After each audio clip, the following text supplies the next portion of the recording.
नमस्कार, बहुत स्वागत है आपका। मैं हूं आपके साथ विवेक शुक्ला और आप देख रहे हैं यूपी मांगे उत्तर। उर्दू के मशहूर शायर इकबाल ने कहा कि मजहब नहीं सिखाता आपस में बैर रखना, लेकिन आज इसी मजहब को आधार बनाकर नापाक मंसूबों को पाले कुछ मुट्ठी भर लोग भोले भाले, लाचार और मजबूर लोगों को तरह तरह के प्रलोभन देकर बहला रही हैं। जी हां, उत्तर प्रदेश में धर्मांतरण के खुलासे के बाद लगातार धर्म के धंधेबाजों की कई साजिशों का पर्दाफाश हो चुका है। कुछ का होना भी बाकी है, वो भी हो जाएगा समय रहते। धर्मांतरण में इंटरनेशनल साजिश के अलावा टेरर कनेक्शन भी सामने आया है। वो मां बाप बेचारे आज आंसू बहा रहे हैं जिनके बच्चों को साजिशन धर्म परिवर्तन के इस जंजाल में फंसा लिया गया। आज किसी का बेटा आदित्य से अब्दुल बन गया, किसी का दर्श से रेहान अंसारी बन गया, किसी की बेटी प्रियंका से फातिमा बन गई। लिस्ट लंबी है। उधर इतने गंभीर आरोपियों की पैरोकारी की तैयारी भी हो गई है। मौलाना धर्मगुरु जांच खत्म होने से पहले ही इस पूरी कार्रवाई को गलत बता रहे हैं। उन्हें लग रहा है कि मुसलमानों को फंसाया जा रहा है। दूसरी तरफ राजनीतिक दल इतने बड़े धर्मांतरण के मामले के खुलासे होने के बाद भी कह रहे हैं कि बीजेपी की चाल है। आने वाले चुनाव की वजह है ये कि इस तरह के मुद्दे उठाए जा रहे हैं और लोगों को भटकाया जा रहा है मूल मुद्दों से। लेकिन सवाल बड़ा सीधा है, राजनीति से ऊपर उठकर कब सोचेंगे? इन धर्म के धंधेबाजों के सपोर्ट में कब तक अंधी सियासत होती रहेगी? आज यूपी यही उत्तर मांग रहा है। पहले आप रिपोर्ट देखिए, फिर चर्चा की शुरुआत करेंगे। क्या सीमा पार से जुड़े हैं धर्मांतरण रैकेट के तार? क्या धर्मांतरण जिहाद का है टेरर कनेक्शन? धर्मांतरण जिहाद के कितने किरदार? धर्मांतरण के मामले में पकड़े गए मुफ्ती जहांगीर कासमी और मोहम्मद उमर गौतम से जैसे जैसे पूछताछ आगे बढ़ रही है, हैरान कर देने वाली बातें निकलकर सामने आ रही हैं। यूपी एटीएस की जांच जैसे जैसे आगे बढ़ रही है, इस पूरे मामले में कई चौंकाने वाले राज सामने आ रहे हैं। एटीएस सूत्रों के मुताबिक धर्म के नाम पर अधर्म का धंधा करने वाले इन धंधेबाजों के खिलाफ देश विरोधी गतिविधियों में शामिल होने के सबूत मिले हैं। एटीएस सूत्रों की माने तो धर्मांतरण जिहाद रैकेट का कनेक्शन पाकिस्तान की खुफिया एजेंसी आईएसआई तक से है। हालांकि यूपी पुलिस इस पर अभी खुलकर बोलने से बच रही है। सभी पहलुओं की जांच पुलिस करेगी और इसमें सभी संगठनों से संबंध होने की जांच चलेगी, लेकिन इसके बारे में ऑफिशियली तभी कुछ कहा जा सकता है जब तक कि उसके बारे में कोई स्पष्ट या पुख्ता प्रमाण न मिले। सूत्रों के मुताबिक यूपी एटीएस ने आतंकी संगठनों को लेकर केंद्रीय खुफिया एजेंसियों से संपर्क साधा है। खुफिया एजेंसियों से जैश-ए-मोहम्मद से जुड़े एक आतंकी की लोकेशन मांगी गई है। बताया जा रहा है कि आबिद नाम के आतंकी को मिशन डासना की जिम्मेदारी दी गई थी। आबिद की आखिरी लोकेशन पुलवामा के आसपास की मिली है। नोएडा डेफ सोसाइटी के स्टाफ और कर्मचारियों का भी कश्मीरी कनेक्शन को खंगाला जा रहा है। खबरों के मुताबिक आतंकियों ने अप्रैल में पाकिस्तान में एक खास मिशन तैयार किया था। इस मिशन का मकसद भारत में धार्मिक उन्माद फैलाने के साथ धार्मिक कट्टरता को भी बढ़ावा देना था। इसके लिए बकायदा पूरी प्लानिंग की गई। इस मिशन की शुरुआत गाजियाबाद के डासना मंदिर से होनी थी। दरअसल पिछले दिनों विपुल विजयवर्गीय और कासिफ हमले के इरादे से मंदिर में दाखिल होने की कोशिश के दौरान पकड़े गए। इनके पास से 6 ब्लेड और कुछ संदिग्ध सामान मिला था। इनसे पूछताछ के बाद ही धर्मांतरण रैकेट का पर्दाफाश हुआ था। धर्मांतर मामले के तार अब हिंदुस्तान के मोस्ट वांटेड जाकिर नाइक से भी जुड़ते हुए दिख रहे हैं। यूपी एटीएस सूत्रों की माने तो पूछताछ में उमर से ये पता चला है कि उसके संबंध जाकिर नाइक की संस्था के एक वकील से बेहद अच्छे थे। ऐसे में अब सवाल ये उठता है कि क्या विदेश में बैठा जाकिर नाइक धर्मांतरण का घिनौना खेल खेल रहा था? इस मामले में उमर का जाकिर नाइक की संस्था से भी कनेक्शन सामने आया है। उमर गौतम जाकिर नाइक की संस्था इस्लामिक रिसर्च फाउंडेशन के लोगों से संपर्क में था। ये तो कांग्रेस और उनके समर्थित दलों का पाला हुआ कहीं ना कहीं प्यादा था और इसी को पाल पोस कर उन्होंने बड़ा किया था और उससे निकले हुए ये रूट हैं जो आज धर्म परिवर्तन की बातें आ रही हैं, धर्मांतरण कराते हुए लोग मिल रहे हैं, ये इनके कनेक्शन सीधे उसी से जुड़ते हैं क्योंकि उसके इस प्रोग्रामों में जहां पर वो धर्मांतरण कराता था वहां ये सारे कांग्रेस के नेता जाते थे। उमर के निशाने पर वो दिव्यांग भी थे जो बोल और सुन नहीं सकते। ब्रेन वॉश और धर्मांतरण के रैकेट का खुलासा होने के बाद भी कलवे जब्बार जैसे मौलाना उमर के बचाव में खड़े हो गए हैं। लोग कन्वर्ट हुए हैं उनसे पूछताछ की जाए कि भाई आपको जबरदस्ती किया गया है या लालच देकर किया गया है, और अगर वो लोग कह दें कि हाँ ऐसा है तब कार्रवाई हो, क्योंकि एटीएस में कभी कभी जो है वो ऐसी बेगुनाहों को भी पकड़ लेती है इस तरह से, लिहाजा हम भरोसा उस पर पूरी तरह से नहीं कर सकते। लेकिन ये कि जांच पूरी थी, निष्पक्ष जांच इस पर होना चाहिए। उधर पुलिस अपने काम में जुटी हुई है। मामले की हर एंगल से जांच के साथ साथ एक स्पेशल नंबर जारी किए जाने की तैयारी भी है। चीजें या तो राज्यों की संख्या बढ़ सकती है या राज्यों के अंदर संख्या बढ़ सकती है, तो अब 24 राज्यों की बात प्रकाश में आया। जिन लोगों का सब धर्म परिवर्तन कराया गया होता था उनको केरल और कर्नाटक ले जाकर के उनको कट्टरपंथी बनाने की कोशिश की गई, ऐसी भी सजा करेंगे। ये परिवार वालों से लगातार हम लोग संपर्क में हैं और वो लोग भी सूचनाओं का आदान प्रदान कर रहे हैं और बहुत जल्द हम लोग एक स्पेशल नंबर एटीएस के द्वारा जारी करेंगे जिस पे कि सूचना देने वालों की नाम की गोपनीयता रखी जाएगी और हम सभी ओपन फोरम से भी सूचना इस संबंध में एकत्रित करेंगे। ये हेल्पलाइन उन लोगों को मदद करेगा जिनके अपने इस रैकेट में फंस गए हैं, क्योंकि चाहे कानपुर के आदित्य का परिवार हो या नोएडा में दर्श का, धर्म के इन धंधेबाजों ने उनकी आंखों में सिवाय आंसुओं के कुछ और छोड़ा ही नहीं है। लखनऊ से अनुज मिश्रा के साथ हिमांशु शुक्ला, जी मीडिया, नोएडा। जी हाँ, तो सवाल कई सारे हैं, उन सारे सवालों के जवाब भी लेंगे। चर्चा की शुरुआत करते हैं। खास मेहमान हमारे साथ जुड़ रहे हैं मनीष शुक्ला, प्रवक्ता भारतीय जनता पार्टी से। बहुत स्वागत आपका मनीष शुक्ला जी। कांग्रेस का पक्ष रखने के लिए कांग्रेस के प्रवक्ता सैफ खान भी हमारे साथ जुड़ गए। बहुत स्वागत आपका सैफ खान जी। समाजवादी पार्टी का पक्ष रखेंगी समाजवादी पार्टी के प्रवक्ता नाहिद लारी खान जी, बहुत स्वागत आपका भी।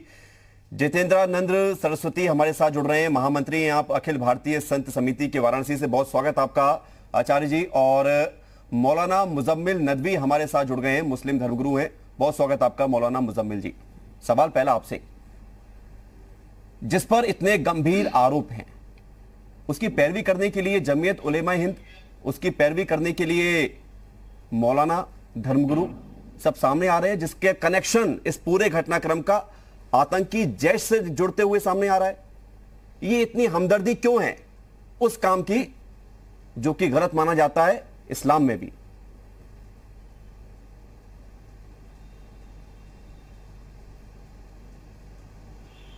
ये जो इल्जाम लगा हुआ है, इल्जाम का फैसला मैं करूंगा या आप करेंगे या कोर्ट करेंगे? दोबारा बोलिए, आपकी आवाज नहीं आई। मैं कह रहा हूँ इल्जाम का फैसला मैं करूंगा या आप करेंगे या कोर्ट करेगा?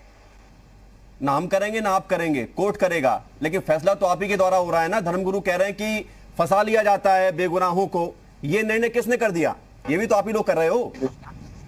अगर आप कहते हैं कोर्ट करेगा तो उसको कोर्ट लेगा ही है। कोर्ट क्या सही है क्या गलत, कोर्ट उसका फैसला करेगा। और जहाँ तक सवाल इस चीज का है कि को जबरदस्ती धर्म परिवर्तन कराना या कोई जबरदस्ती धर्म परिवर्तन करा रहा है, तो मैं एक मुस्लिम धर्म गुरु होने के नाते इस्लाम के अंदर जबरदस्ती धर्म परिवर्तन है ही नहीं, तो कैसे हम कह सकते हैं या आप कह सकते हैं कि जबरदस्ती लालच देकर पैसा देकर किसी का धर्म परिवर्तन कराया जा रहा है? मतलब वो स्कूल का पढ़ने वाला बच्चा, वो मूक बधिर जो बोल नहीं पा रहा है, जो कह नहीं पा रहा है, जो देख नहीं पा रहा है, वो अपने आप आ गया और आपसे बोला, आपसे मतलब जो तथाकथित लोग हैं जिन्होंने धर्म परिवर्तन कराया, भाई मुझे आप अपने धर्म में ले लो, मुझे अपना धर्म पसंद नहीं है। ऐसा हो सकता है? प्रैक्टिकल पॉसिबल है? कैसे कैसे हो सकता है भाई? किसी को जबरदस्ती मैंने आपको पैसा नहीं दिया, मैंने आपको लालच नहीं दी। अरे ये तो आप कह रहे हैं ना, जांच में तो ये सामने आ रहा कि रुपए दिए जाते थे, प्रलोभन दिया जाता था, बकायदा कहा जाता था कि भाई तुम्हारे धर्म में तुम्हारी शादी भी नहीं होगी, तुम मूक बधिर रहो, तुम्हें हम लड़की दिलवाएंगे, शादी कराएंगे, आप हमारे धर्म में आ रहे हो। सारी बातें आ रही हैं मौलवी साहब। उसका फैसला कोर्ट करेगी भाई, अगर इल्जाम है क्या सही है क्या गलत है, कोर्ट फैसला करेगी, लेकिन उससे पहले आप भी तो कहिए कि ये गलत है। अगर गलत हुआ, अगर मूक बधिरों का, ऐसे बच्चों का धर्म परिवर्तन करा दिया गया जो बोल भी नहीं पाते, ये गलत नहीं है क्या? आपकी नजर में गलत नहीं है? उस परिवार से पूछिए ना। अगर कोई ऐसा है तो उसको सामने लाया जाए। क्या तथ्य और चाहते हैं आप? नहीं लाया जाए, उससे पूछा जाए, अगर उससे जबरदस्ती कराया है वो बताए कम से कम। वाह, मतलब जिसको ब्रेन वॉश करके, जिसको बहला फुसला कर, जिसका प्रलोभन देकर धर्म परिवर्तन हो गया और खुद उसको ये जिम्मेदारी दी गई कि वो ज्यादा से ज्यादा लोगों का धर्म परिवर्तन कराए, वो आकर बोलेगा। आई विवेक, मैं कहता हूँ उसको सामने लेकर आइए आप। और जो सामने दिख रहा है आपको, वो आपको नजर नहीं आ रहा है? आपको उसका इल्जाम का फैसला तो कोर्ट करेगा भाई विवेक, मैं थोड़ी करूंगा ना, आप ये बात सही है, इसको हम भी दरकिनार नहीं कर रहे हैं, लेकिन भैया जो गलत करता है उसको गलत कहने में हर्ज क्या है?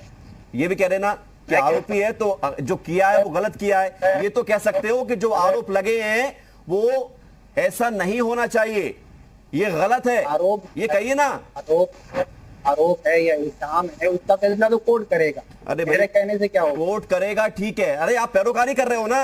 आपके धर्मगुरु ये कह रहे हैं कि पुलिस की कार्रवाई एक तरफा होती है, बेगुनाह लोगों को फंसाती है, तो ये क्यों जजमेंट दे रहे हो आप पहले बैठकर? इसको तो बदलिए। वो तो गुनाह कौन है, गुनहगार कौन है, वो तो सामने आ जाएगा, कोर्ट जब फैसला करेगी, और कोर्ट के फैसले तक इंतजार करिए आप।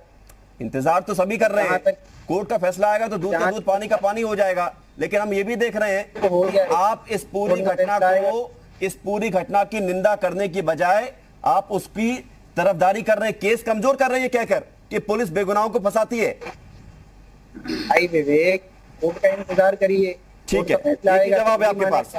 ठीक है, लौटेंगे आपके पास। मनीष शुक्ला जी, हेल्पलाइन नंबर जारी हो गया आज एटीएस के द्वारा, और सवाल ये पर है कि धर्मांतरण का कानून इस प्रदेश में लागू है पहले से ही, अब हेल्पलाइन नंबर जारी हो गया, इससे उम्मीद की जाए कि इस तरह की घटनाएं होंगी नहीं भविष्य में, क्योंकि 2 साल हो गए इस घटना को पकड़ने में, आपको वक्त लग गया, सरकार आपकी है।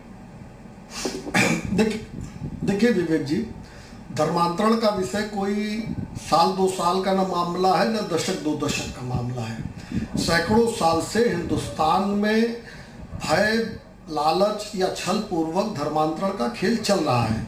मुगलों के समय में चला, अंग्रेजों के समय में भी चला, उसके बाद फिर जब हमारी सरकार बनी, देश की सरकार बनी, तो भी जो सरकारों में बैठे लोग रहे, तुष्टीकरण के नाते से उन्होंने भी आंख बंद रखी और कहीं कहीं उनको प्रश्रय भी दिया। उत्तर प्रदेश में हमारी सरकार बनने के करीब 12-14 साल पहले केरल में वामपंथी मुख्यमंत्री अच्युतानंद जी ने विधानसभा में माना कि लव जिहाद होता है, यानी इस तरह की चीजें एग्जिस्ट कर रही हैं और इस तरह की का माहौल था। उत्तर प्रदेश में जब हमारी सरकार आई तो ऐसी कुछ घटनाएं प्रकाश में आई जिसमें लड़कियों को छल से, लालच से या भयपूर्वक उनका धर्मांतरण करके उनकी शादी की गई और बाद में उनका जीवन नारकी बन गया। उत्तर प्रदेश की भारतीय जनता पार्टी की सरकार, योगी आदित्यनाथ की सरकार ने तय किया कि उत्तर प्रदेश की बेटियों के साथ ये छल नहीं होने देंगे और हम उत्तर प्रदेश में उत्तर प्रदेश विधि विरुद्ध धर्म संपरिवर्तन प्रतिषेध कानून लेकर आए हैं। और देखिए, आज जो विषय खुल के सामने आ रहा उसका कारण है कि उत्तर प्रदेश में भारतीय जनता पार्टी की सरकार है। जो सरकार ये चाहती है कि बेटियों के साथ खड़े हो, बहनों के साथ खड़े हो, आताताइयों के साथ न खड़े हो। और इसका एक कारण ही पहले कानपुर में इस तरह की तमाम घटनाओं को पकड़ा गया, सामने आया, उसके बाद ये कानून बना और अब ये इतनी बड़ी घटना, और ये घटना कोई उत्तर प्रदेश की नहीं है, 24 राज्य तक फैली है, ये तो इसके प्रमाण मिल चुके हैं। अंतर्राष्ट्रीय स्तर पे फंडिंग हो रही है। एक कांग्रेसी संत है जाकिर नाइक, उनका कनेक्शन आ रहा है।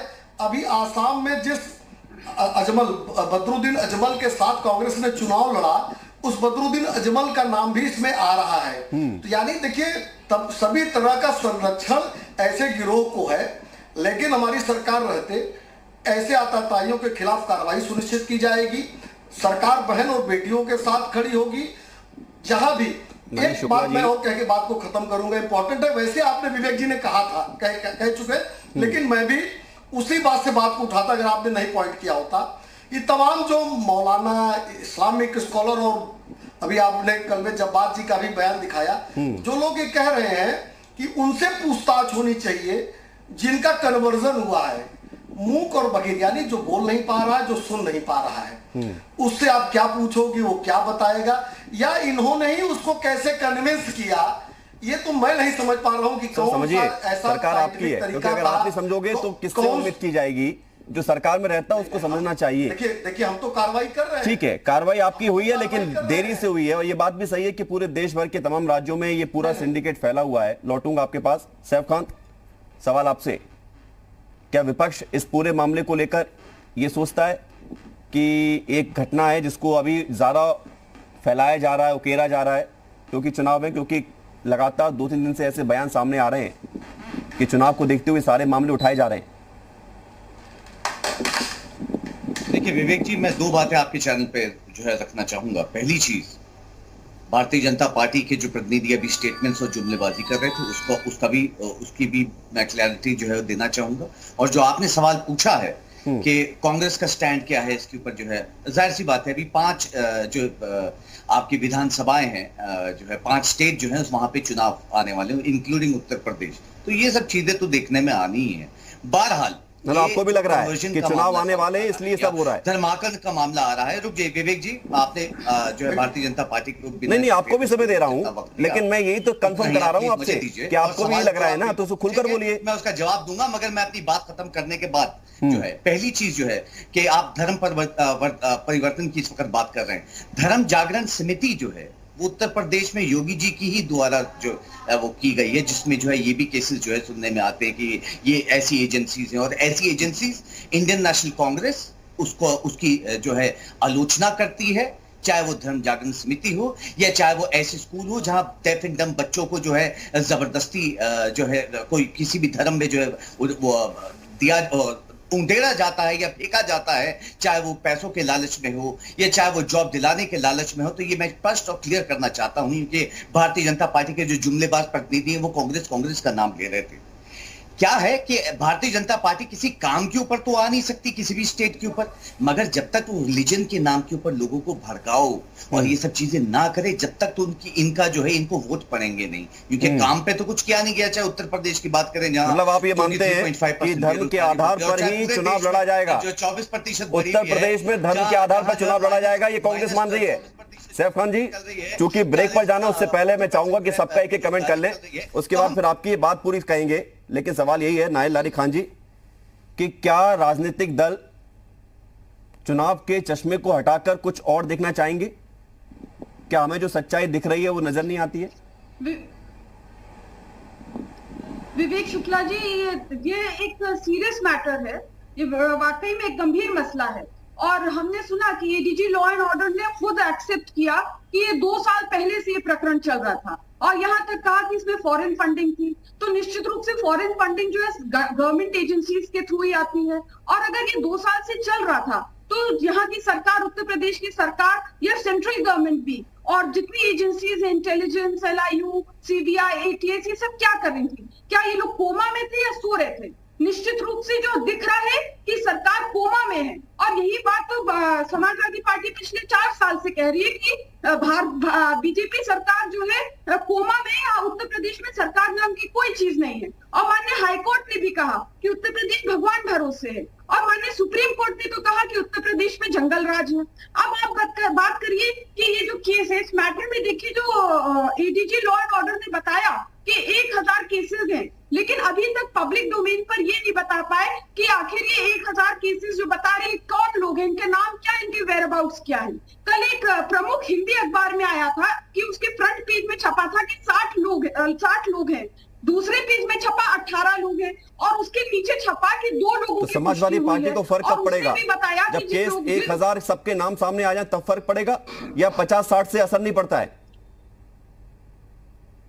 देखिए विवेक शुक्ला जी, एक बात मैं आपको स्पष्ट कह दूं, सरकार समाजवादी पार्टी की नहीं है, सरकार भारतीय जनता पार्टी की है। अगर इतना ही टोका टाकिया भारतीय जनता कोई नहीं टोक रहा हूं मैं, आपने कहा ना कि 1000 के सबूत क्या है। ऐसी स्थिति आप सवाल पूछिए सरकार से, मैं रोक नहीं रहा हूं आपको, आपका अधिकार है, आप विपक्ष में हैं, आपको मैं रोक नहीं रहा हूं, आप सवाल पूछिए। लेकिन आपने कहा कि 1000 के सबूत क्या हैं, आप खुद ही कह रही कि एक अखबार में 60 के सबूत हैं, तो सवाल मेरा यही था कि आपको विश्वास किस पर होगा, 1000 के नाम सामने आ जाएंगे तब विश्वास होगा, या 60 से काम चलने वाला नहीं है? बहुत बोलते हैं विवेक जी, अब बोलने का मौका दें, पहले बात पूरी कंप्लीट हो जाने दिया करिए, बीच में इंटरप्ट बोलिए बोलिए, आप बोलिए, आप ही को मौका दिया है, आपको बुलाया तो आपको बोलने का मौका देंगे, बोलिए। बहुत मुश्किल है, दो लोगों की पुष्टि हुई, उसमें भी उनके पेरेंट्स का या उनके घर वालों का बयान सामने आया, उन 2 विक्टिम्स का कोई भी बयान नहीं आया। और अभी आप भी मतलब वही भाषा बोल रही हैं कि विक्टिम का बयान आना चाहिए। ठीक है, ब्रेक से आ रहा हूं, नाहिद लारी खान जी, नाहिद लारी खान जी आ रहा हूं, ब्रेक के बाद आपकी पूरी बात सुनेंगे और जो तस्वीर निकलकर सामने आ रही है, इस तस्वीर पर भी बात होगी कि स्थिति जो अब दिख रही है क्या ये दिखाई जा रही है। और जितेंद्रानंद सरस्वती महामंत्री हैं अखिल भारतीय संत समिति के। ब्रेक के बाद आपसे भी हम सवाल करेंगे, छोटा सा ब्रेक है, जल्द लौटते हैं। जी हां, धर्म के धंधे पर अंधी सियासत, ये बड़ा सवाल है और सियासत इसलिए शब्द जोड़ना पड़ रहा है क्योंकि इसमें भी देखा जा रहा है कि किसको ज्यादा फायदा हो सकता है भविष्य में, किसको नुकसान हो सकता है। चुनाव का भी एंगल निकलकर सामने आ रहा है। लगातार हम चर्चा कर रहे हैं, खास मेहमान हमारे साथ लगातार बने हुए हैं। और नाहिद लारी खान जी, आपकी बात अधूरी रह गई थी और वादे के मुताबिक आपके पास दोबारा मैं आया हूं, आप अपनी बात पूरी कीजिए, लेकिन जरा उन लोगों के बारे में भी सोचिए जिनका अपना बच्चा बिना बताए घर से चला गया, धर्म बदल दिया। ये कितनी गंभीर बात है, क्या हम इस पर राजनीति से ऊपर उठकर नहीं सोच सकते?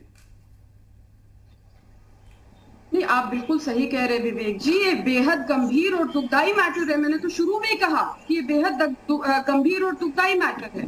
अब बात ये है कि एटीएस में ये जो मेन मुख्य आरोपी है, जो मास्टरमाइंड है, जिसका नाम है ठाकुर श्याम प्रताप सिंह गौतम उर्फ उमर मोदी, नहीं उर्फ उमर गौतम, ये जो फतेहपुर निवासी है, हाँ उमर गौतम शायद नाम, उमर गौतम ये फतेहपुर निवासी है, जिसने 20 वर्ष की आयु में 1982 में जब ये बीएससी कर रहा था जीबी पंत यूनिवर्सिटी नैनीताल में, तब इसने जो है अपना धर्म त्याग कर इस्लाम धर्म को भूला। अब इसको गिरफ्तार कर लिया है, एटीएस ने 6 दिन की रिमांड पर भी लिया है। अब हमें माननीय न्यायालय पर पूरा भरोसा है ना, माननीय न्यायालय मेरिट और डीमेरिट पर फैसला करेगा, और न्यायालय पर पूरा भरोसा है ना, माननीय न्यायालय मेरिट और डीमेरिट पर फैसला करेगा, और अगर ये दोषी होगा तो निश्चित रूप से इसको सजा मिलेगी। और मैं यहाँ एक बात और कहना चाहती हूँ, मैं चूंकि convent through out convent educated हूँ और ऑल सेंट्स कॉलेज नैनीताल से पढ़ी, तो मुझे एक बात भी याद आ गई कि हम बचपन में जो है वीकली जो प्रेयर्स होती थी तो हम लोग पढ़ते थे कि ईश हमें दो ये वरदान, पढ़े लिखे हम बने महान। लेकिन भाजपा के जो लोग हैं वो पढ़े लिखे तो हैं, थोड़ा बहुत तो उन्होंने पढ़ा है, लेकिन जो भ्रष्टाचार और सत्ता की लालच में उनकी बुद्धि भ्रष्ट हो गई है। लेकिन हम लोग तो पढ़े लिखे हैं, हम लोगों का संविधान पर भी पूरा भरोसा है। एक मिनट, थोड़ा सा क्लियर करिए, थोड़ा सा क्लियर करिए, भाजपा का एंगल क्या है इसमें, मैं जानना चाह रहा हूँ आपसे। क्लियर कर रही हूँ, मैं क्लियर कर रही हूँ ना, आपको क्लियर कर रही हूँ भाजपा का एंगल। सुने तो आप सुने तो जल्दी कंक्लूड करिए ना। नाहिद लारी खान जी, आप देख रही हैं सभी मेहमान इंतजार में हैं। अरे आप बोलते रहेंगे तो कितना कंट्रोल, अरे आप इतना लंबा बोलेंगे मैडम तो थोड़ा सा वक्त ज्यादा लग रहा है ना, इसलिए कह रहा हूँ शॉर्ट में निपटाइए। अच्छा एक सेकंड और दें। हम लोग माननीय सुप्रीम कोर्ट को मानने वाले, और माननीय सुप्रीम कोर्ट ने अनेकों बार सख्ती से कहा है कि जो केसेस कोर्ट में है उसका जो है मीडिया ट्रायल ना हो। अब आप लोग मीडिया ट्रायल कर रहे हैं तो आप लोग मोस्ट वेलकम करते रहिए। अच्छा, ये आपको मीडिया ट्रायल लग रहा है, ये आपको मीडिया ट्रायल लग रहा है। जो बातें सामने आ रही हैं, जो तथ्य निकलकर सामने आ रहे हैं, जो इंटरनेशनल फंडिंग का सामने मामला आ रहा है, जो जैश आतंकी से कनेक्शन जुड़ रहा है, और ये खबरें ना दिखाएं, आप जो चाहते हो जिससे आपको फायदा हो वो खबरें दिखाएं, तो मीडिया ट्रायल नहीं है। हर मामला कोर्ट में चला जाता है एफआईआर के बाद ही।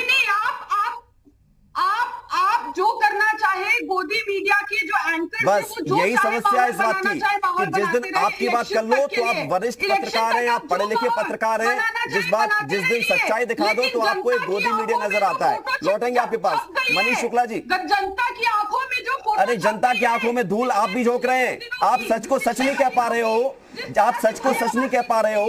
आपको लग रहा है कि आंकड़े जब तक 1000 सामने ना आए तब तक वो बात नहीं है, तो इससे भी साबित होता है कि जनता की नजरों में कौन अच्छा है कौन बुरा है। नाहिद लारी खान जी, थोड़ा सा इंतजार करिए। शमशानों में थोड़ा सा इंतजार करिए, अब आपके पास आएंगे मनीष शुक्ला जी। सवाल बड़ा सीधा सा कि उम्मीद जरूर थी और आपने ये वादा भी किया था सरकार में आने से पहले। नाहिद लारी खान जी, अब शांत हो जाइए, थोड़ा सा धैर्य रखिए नाहिद लारी खान जी। भाजपा से सवाल पूछेगी, जवाब आप भी पूछिए ना, हम तो कहते हैं सवाल पूछिए सरकार से, सरकार भी कहती है हमसे सवाल पूछिए। मनीष शुक्ला जी, उम्मीदें तो बहुत थी टाइम खराब आपकी, अगर उम्मीद आपसे सरकार से यदि लोगों ने उम्मीद की थी कि इस तरह की घटनाएं रुकेंगी, तो क्या अभी उतना कंट्रोल नहीं हो पाया है आपको इन ताकतों के ऊपर जो लगातार धर्मांतरण कराते हैं? देखिए विवेक जी देखिए, पुलिस की कार्रवाई, एटीएस की कार्रवाई के बाद दोनों तरह के लोगों के चेहरे बेनकाब हो रहे हैं। जिन्होंने धर्मांतरण कराया वो जेलों में है और जो उनको राजनीतिक सुरक्षा कवच पहनाते हैं उनकी बौखलाहट दिखाती है कि वो किस तरह से उनसे अटैच है। देखिए कितनी नाराज हो गई हैं। मीडिया पे भी सवाल, भारतीय जनता पार्टी के प्रवक्ताओं के पढ़ाई लिखाई, उनकी बुद्धि कौशल पर भी सवाल। ये अखिलेश यादव जी की पार्टी के लोग भी जब बुद्धि कौशल पढ़ाई लिखाई की बात करते हैं तो जनता हंसती है नाहिद जी। ठीक, कॉन्वेंट में पढ़ना ही अगर पढ़ाई है तब तो बहुत कम लोग पढ़े लिखे हिंदुस्तान में होंगे। तमाम लोग प्राथमिक विद्यालय से पढ़ते हैं, अन्य विद्यालयों से पढ़ते हैं। तो पढ़ाई का मापदंड कॉन्वेंट एजुकेटेड को ही मत बनाइए कि जो कॉन्वेंट एजुकेटेड है वही पढ़ाई लिखाई वाला है। अरे मनीष जी मेरे सवाल का जवाब दीजिए ना, आप छोड़िए ना सब चीजों को। उनकी सरकारों में क्या क्या हो गया सबने देखा है। राजनीतिक दल राजनीति करेंगे, लेकिन आप ये तो बताइए। अरे आपकी कितनी संवेदना है, अरे विवेक जी कितनी संवेदना आपकी भाजपा के पास। काय की संवेदना मैडम, आप अपने चश्मे को उतारिए। कोई संवेदना नहीं है, सवाल ही पूछ रहा हूं मैं, सवाल ही पूछ रहा हूं। जो आप नहीं पूछ पा रहे हो वो मैं पूछ रहा हूं, आप नहीं पूछ पा रहे हो वो मुझे पूछना पड़ रहा है। आप मुझे पूछना पड़ रहा है, बस ये आरोप लगाने से कुछ नहीं होता। टीवी डिबेट में आना बंद कर दीजिए अगर आपको यही लगता है कि सारे पत्रकार, सारी मीडिया सिर्फ बीजेपी के फेवर में है। बंद कर दीजिए आना, मना कर दीजिए। मनीष शुक्ला जी सवाल का जवाब दीजिए, क्या आपकी एजेंसियों पर कमजोरी है? नाहिद लारी खान उन आतताइयों के साथ क्यों खड़ी हो रही है, हैवानों का क्यों पक्ष ले रही है? मनीष शुक्ला क्यों तुम लोग आतंकवादियों के साथ खड़ी नहीं हो? ये शैतान आतंकी गुंडार आतंकी सईद को तुम लोगों ने, बीजेपी और आरएसएस के लोगों ने कब्र पहुंचाया, उसका इसका जवाब इतनी निर्लज्जता अच्छी नहीं है, इतनी निर्लज्जता अच्छी नहीं है नाहिद जी, इतनी निर्लज्जता अच्छी नहीं है। आप हैवानों का साथ दे रही हैं, इतनी बौखलाहट, इतनी नाराजगी। एक मिनट शांत हो जाइए, शांत हो जाइए। सैफ खान जी आपके चेहरे पर हंसी है और हंसी हो सकता है कि आपको इस पर हो कि इस तरह की तूतूने में टीवी डिबेट में बड़ी आम बात हो गई है। आप भी टीवी डिबेट में शामिल होते हैं, लेकिन हम कोशिश यही करते हैं कि हम तथ्यों पर बात करें और कुछ निचोड़ निकल कर सामने आए। तू मैं समाजवादी पार्टी की प्रवक्ता कर रही, आपने मुझसे सवाल पूछा था तो मैं आपने सर सवाल का जवाब वक्त रहते नहीं दिया ना। अभी और 10 सेकंड में आपको दे देता हूं, फिर सैफ खान जी के पास जाता हूं। आप भी उधर राजनीति में पड़ गए चक्कर में। सैफ खान जी बस आ रहा हूं 10 सेकंड में। नहीं, पॉलिटिकल कोई पॉलिटिकल बात होगी तो उसका भी जवाब तो दिया है। मनीष शुक्ला जी क्या एजेंसियों पर कंट्रोल कम हो गया है क्या? सवाल मेरा सीधा सा था। पुलिस का ही दबाव है कि ये धर्मांतरण करने वाले भी पकड़े जा रहे हैं, कानून भी हमने बनाया है और ये राजनीतिक सुरक्षा देने वाली सपा और कांग्रेस भी बेनकाब हो रही है। ठीक है सैफ खान जी आपकी बारी, बोलिए। देखिए विवेक जी, मुझे बड़ा आश्चर्य और हैरानगी होती है भारतीय जनता पार्टी के जो प्रतिनिधि यहाँ पे बात करते हैं, उन्हीं की बात को आगे बढ़ाता हूँ। पहली चीज, उन्होंने कई लव जिहाद के ऊपर भी मैंने बात सुनी थी, तो क्या मैं उनसे जानना चाहता हूं कि किसी भी सेंट्रल एजेंसी ने क्या लव जिहाद का जो है जिक्र किया था? जो ये कानून बनाया गया वो इसलिए बनाया गया क्योंकि रिलीजन में कम्युनल चीजें करने में तो आपको वोट तो इसलिए ही पड़ेंगे क्योंकि कम्युनल चीजें जब तक करेंगे नहीं, जिसकी वजह से आज देश में नेशनल क्राइम रिकॉर्ड ब्यूरो कह रहा है 41% crime in terms of religion restriction. Pew की रिपोर्ट देख लीजिए, एसएचआई इंडेक्स देख लीजिए, एक नहीं है साहब, कम्युनल वायलेंस इंक्रीज 28% हमारे पूरे देश में। उत्तर प्रदेश की बात करें 47% जो है। और अगर मैं ग्राफ बताऊं, 8,990 राइट्स 2017, 8,908 राइट्स यानी दंगे 2018। ऐसे ही इजाफा जो है भारतीय जनता पार्टी ने जो है लगातार हमारे पूरे देश में कर रखा है। 4th रैंक है इस वक्त हम लोग इन टर्म्स ऑफ रिलीजन रिस्ट्रिक्शन। तो अब बात आती है कि जो है अब बेटी बचाओ की भी बात कर रहे थे कि बेटियों को किया जा रहा, बिल्कुल एक्शन लिया जाना चाहिए। हमारे देश में कोर्ट भी कह चुका है कि चाहे शादी करने के लिए कोई धर्मांतरण यानी धर्म चेंज करने की जरूरत नहीं। आपकी इंडिविजुअल राइट है कि आप कौन सा धर्म जो है अपनाते हैं या अपनाते हैं या नहीं अपनाते, ये भी आपका जो है आपका अधिकार है। हमारा देश का कॉन्स्टिट्यूशन ये कहता है।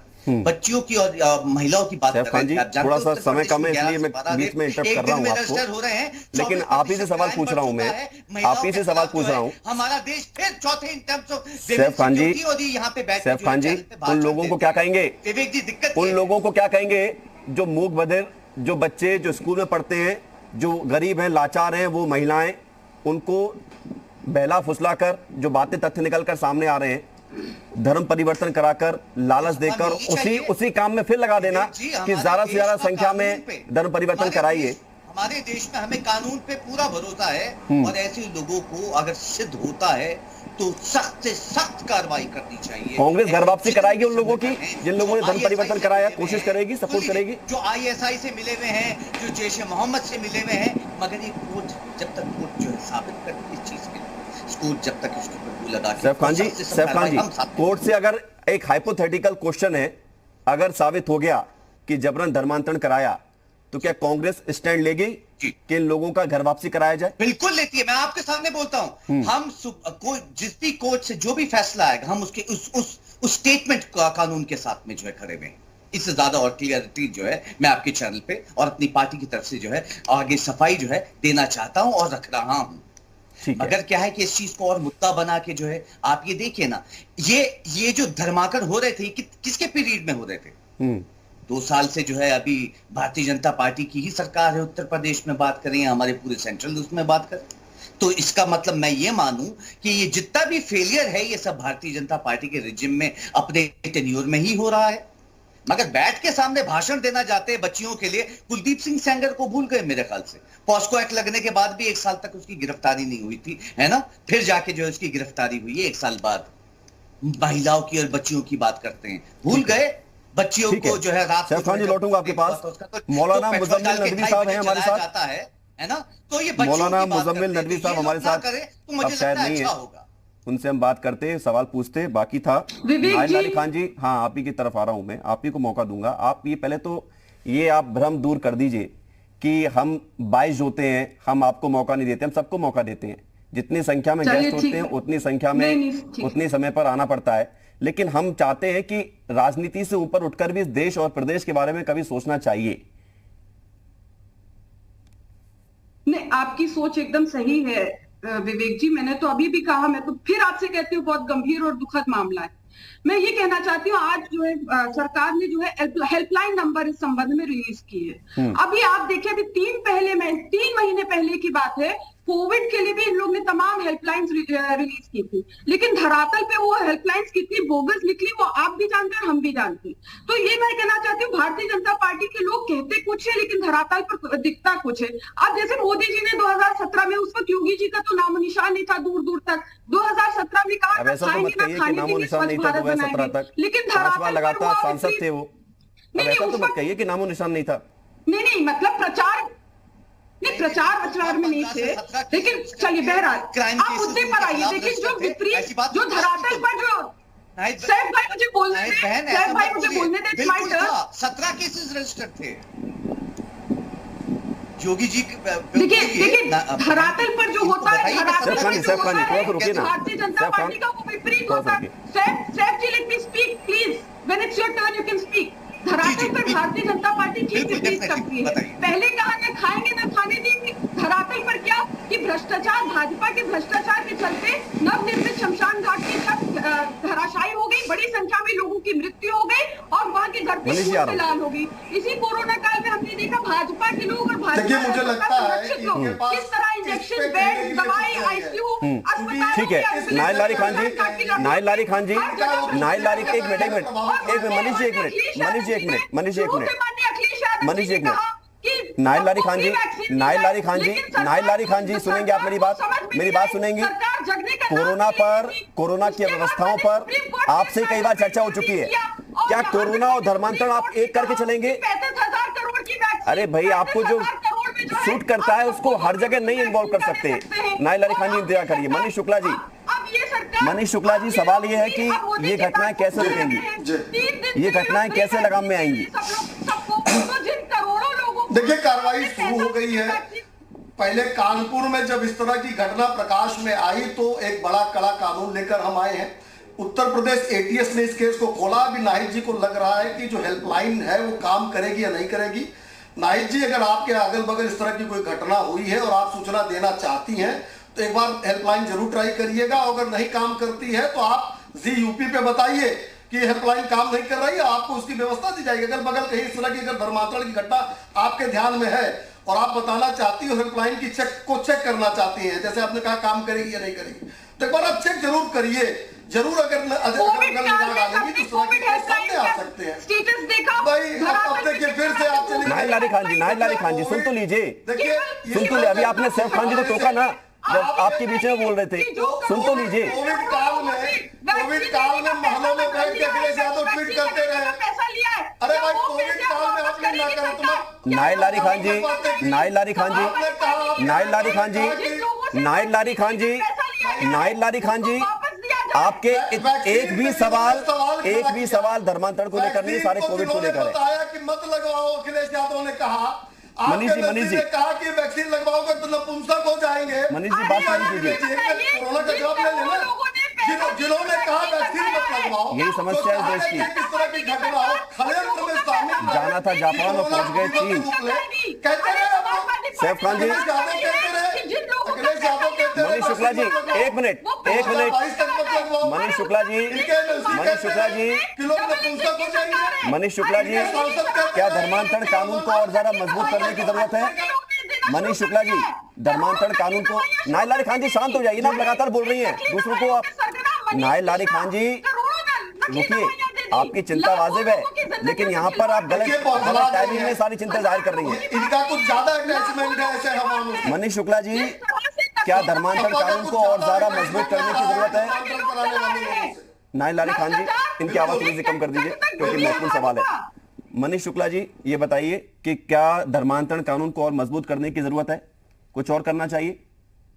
और कानून तो है लेकिन इसका डर क्यों नहीं है फिर?